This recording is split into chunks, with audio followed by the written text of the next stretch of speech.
Pada hari ini saya akan menjelaskan tugas akhir semester pada mata kuliah Manajemen Proyek Sistem Informasi dengan studi kasus Demo Application Hugo Barbershop. Di sini anggota kelompok kami terdiri dari 4 orang. Yang pertama ada Immanuel Bramantia Cahyadi, NIM 682023-023. Yang kedua Alfa Desrianti Syapalunge, 682023-060. Yang ketiga Akana Rika Irianto, 682023-070. Yang keempat Najilina Kaila Kusnaidi, 682023-088. Tentang Hugo Barbershop sendiri, mereka menghadapi masalah operasional di banyak cabang, di mana datanya yang tidak sinkron, persediaan masih dicatat manual, transaksi sering tidak konsisten, data absensi kurang akurat, yang mengakibatkan informasi sulit dipantau dan pelaporannya menjadi lambat. Kondisi tersebut menunjukkan perlunya sistem informasi yang terpadu agar operasional lebih rapi dan keputusan bisa dibuat dengan data yang jelas.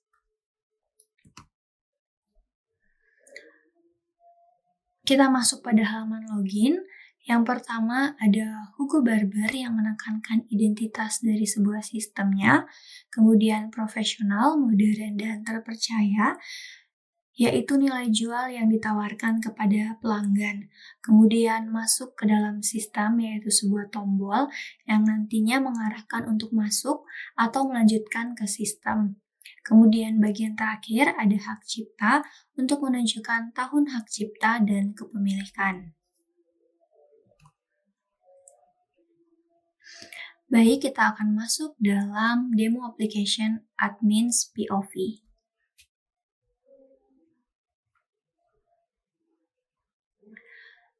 Baik, kita masuk dalam halaman login dari POV si admin. Yang pertama ada tombol panah, yaitu kembali ke halaman sebelumnya. Kemudian ada login staff, di situ sebagai judul, di mana halaman ini khusus untuk staff atau karyawan. Kemudian ada username untuk memasukkan nama pengguna atau ID akun. Kemudian ada password untuk memasukkan kata sandi rahasia. Kemudian yang paling terakhir ada tombol login untuk masuk ke halaman karyawan ataupun staff.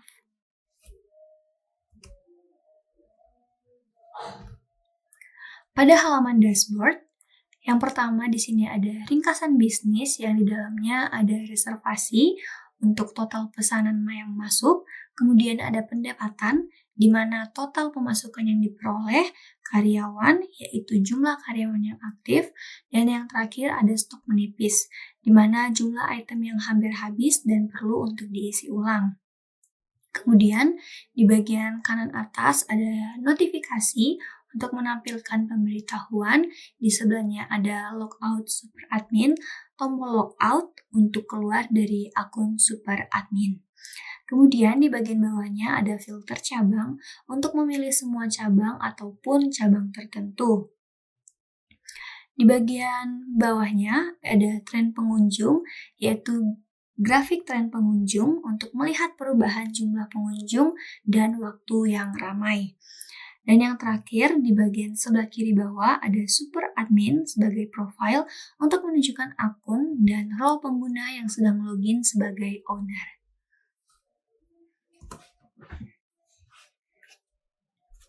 Kemudian pada halaman data cabang, di sini ada menu navigasi, lalu ada data cabang yang dimana terdiri dari nama cabang, kemudian alamat cabang, dan juga aksi yang dimana pada logo tong sampah berwarna merah untuk menghapus data cabang tertentu, dan yang warna kuning logo pensil untuk mengedit data cabang tertentu. Di bagian atasnya ada tambah cabang untuk menginput data cabang yang baru, kemudian juga ada notifikasi dan juga profil pengguna.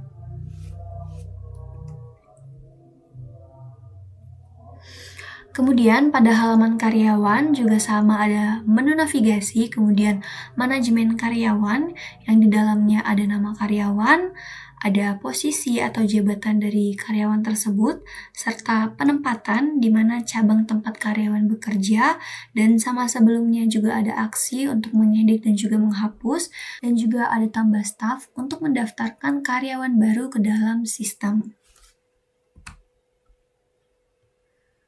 Kemudian masuk dalam halaman absensi. Di bagian tabel absensi, di situ terdiri dari tanggal, nama karyawan, dan juga cabang, jam masuk, jam pulang, dan juga status. Status sendiri di situ bisa ada tampilan hadir, izin, sakit, ataupun alpa. Kemudian pada bagian sebelah kanannya itu ada notifikasi dan juga profile login, serta ada filter untuk menyaring data agar kita hanya melihat absensi dalam periode tersebut yang muncul. Kemudian ada start date untuk memilih tanggal awal pencarian data absensi yang kita butuhkan, dan juga end date untuk memilih tanggal akhir pencarian absensi. Kemudian pada halaman antrian, di sini ada nomor antrian pusat, menampilkan jumlah antrian yang sedang menunggu. Juga ada nomor antrian cabang untuk menampilkan jumlah antrian yang menunggu di masing-masing cabang. Sama seperti sebelumnya juga ada notifikasi dan juga profile login.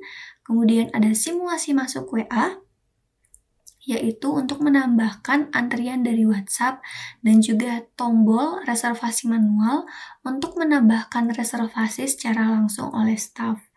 Di bagian bawah ini ada tabel daftar reservasi untuk mengelola layanan yang sedang berlangsung. Di dalamnya terdiri dari nama pelanggan, jam atau waktu kedatangan atau reservasi, layanan, di mana jenis layanan yang dipilih, kemudian ada status atau kondisi reservasi, kemudian ada aksi, yaitu tombol centang untuk memproses antrian.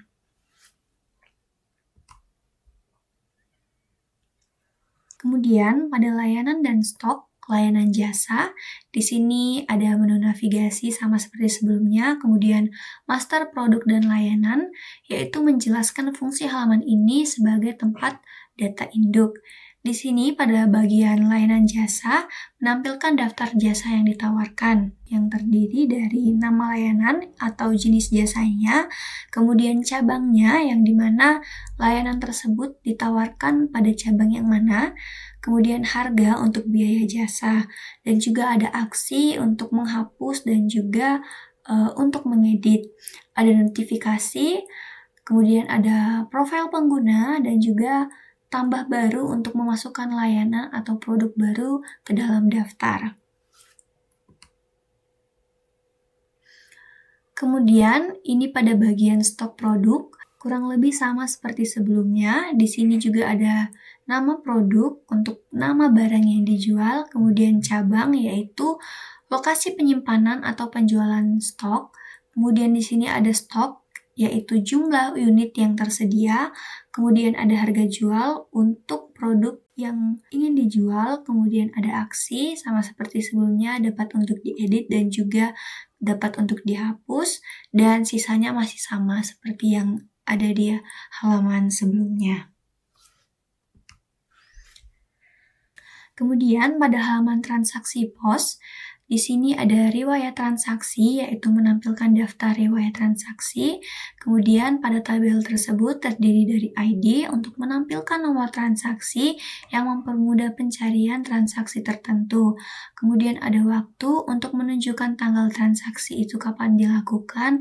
Kemudian ada cabang yang dimana menunjukkan lokasi cabang tempat transaksi tersebut terjadi. Kemudian ada pelanggan, yaitu menampilkan nama pelanggan yang melakukan pembelian untuk memudahkan pengecekan apabila nantinya ada komplain. Kemudian ada metode, yaitu dapat menunjukkan tunai, QRIS, ataupun transfer. Kemudian ada item belanja, yang dimana layanan atau produk yang dibeli. Kemudian ada total, menampilkan total harga transaksi dalam format rupiah. Kemudian ada icon printer untuk mencetak ulang struk apabila pelanggan meminta salinan. Kemudian ada buka kasir untuk memulai transaksi yang baru. Setelah itu, pada halaman laporan pusat, di sini ada grafik pendapatan per cabang. Di sini menggunakan grafik batang yang menunjukkan pendapatan pusat dan tiap cabang untuk membandingkan mana yang paling banyak menghasilkan. Kemudian di sebelahnya ada ringkasan kehadiran, yaitu grafik yang menampilkan presentasi hadir atau absen untuk melihat tingkat kehadiran secara keseluruhan. Di bagian atas ada filter laporan untuk memperbarui semua grafik dan data agar sesuai dengan periode yang dipilih. Kemudian ada periode untuk memilih waktu laporan yang ingin ditampilkan, yaitu tanggal awal dan juga tanggal akhirnya. Kemudian ada tombol PDF untuk mengunduh laporan dalam bentuk file PDF untuk memudahkan owner nantinya menyimpan atau mencetak laporan sebagai dokumen. Kemudian masih lanjutan dari halaman laporan pusat, di sini ada tren omset bulanan, grafik garis yang dimana menampilkan simulasi pertumbuhan revenue dari bulan ke bulan yang dimana menunjukkan tren kesehatan finansial bisnis. Kemudian di sebelahnya ada layanan terlaris, grafik pie chart atau diagram lingkaran untuk menunjukkan presentase layanan mana yang paling banyak diminati oleh pelanggan. Dan juga ada notifikasi serta profil pengguna. Kemudian kita akan masuk pada demo application Employees POV. Baik, ini merupakan halaman login berdasarkan POV dari si karyawan. Sama seperti sebelumnya, di sini kita dapat kembali ke halaman sebelumnya, kemudian ada judul, dan kita dapat memasukkan nama pengguna serta ID akun dan juga kata sandi, lalu ke halaman berikutnya dengan memencet tombol login sekarang. Kemudian masuk pada halaman antrian, di sini ada navigasi utama ke halaman antrian dan transaksi POS. Kemudian di bawahnya ada antrian Hugo, pusat dan cabang yang merupakan ringkasan jumlah antrian yang sedang menunggu di setiap lokasi atau cabangnya. Lalu di bawahnya ada daftar reservasi masuk menampilkan detail pelanggan yang telah memesan atau mengantri. Di dalamnya terdiri dari nama, identitas pelanggan yang melakukan reservasi, kemudian ada jam, yaitu waktu yang dijadwalkan atau dipilih dari pelanggan untuk kedatangan atau layanan. Kemudian ada layanan, yaitu jenis layanan yang dipesan oleh pelanggan. Kemudian ada status, yaitu kondisi terkini dari reservasi tersebut, yang dimana itu bisa saja menunggu, sudah datang, dan juga selesai. Kemudian ada aksi, yaitu sebuah status untuk memproses reservasi seperti mengkonfirmasi kedatangan pelanggan atau memindahkannya ke antrian yang aktif. Kemudian ada simulasi WA masuk untuk menambahkan antrian dari WhatsApp, dan juga ada reservasi manual, yaitu untuk menambahkan reservasi secara manual. Kemudian sama seperti dari POV admin sendiri, di sini juga ada notifikasi dan juga tampilan profile. Kemudian masuk pada transaksi POS, di sini ada riwayat transaksi, yaitu menampilkan daftar transaksi yang telah selesai. Kemudian pada tabel tersebut terdiri dari ID, yaitu nomor identitas transaksi, kemudian ada waktu, tanggal transaksi, kemudian ada cabang, di mana lokasi transaksi tersebut terjadi, kemudian pelanggan, nama pelanggan yang dilayani, kemudian ada metode, yaitu cara pembayaran yang digunakan, kemudian ada item belanja, yaitu layanan atau produk yang dibeli, kemudian ada total, yaitu jumlah uang yang harus untuk dibayarkan.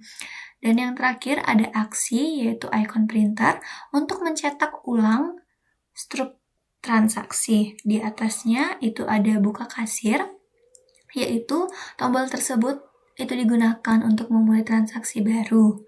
Dan di atasnya juga ada notifikasi serta profil pengguna. Baik, kesimpulannya sendiri, sistem Hugo Barbershop membantu mengelola operasional di setiap cabang. Admin dapat mengatur semua data mulai dari data cabang, karyawan, layanan, stok, absensi, antrian, transaksi, hingga laporan. Sementara itu, staf hanya bisa untuk mengakses fitur antrian dan transaksi POS agar lebih fokus pada pelayanan dan pencatatan penjualan. Secara keseluruhan, sistem ini meningkatkan efisiensi, mempercepat proses kerja, dan memudahkan pemantauan performa barbershop. Itu dia penjelasan dari kelompok kami. Terima kasih, Tuhan Yesus memberkati.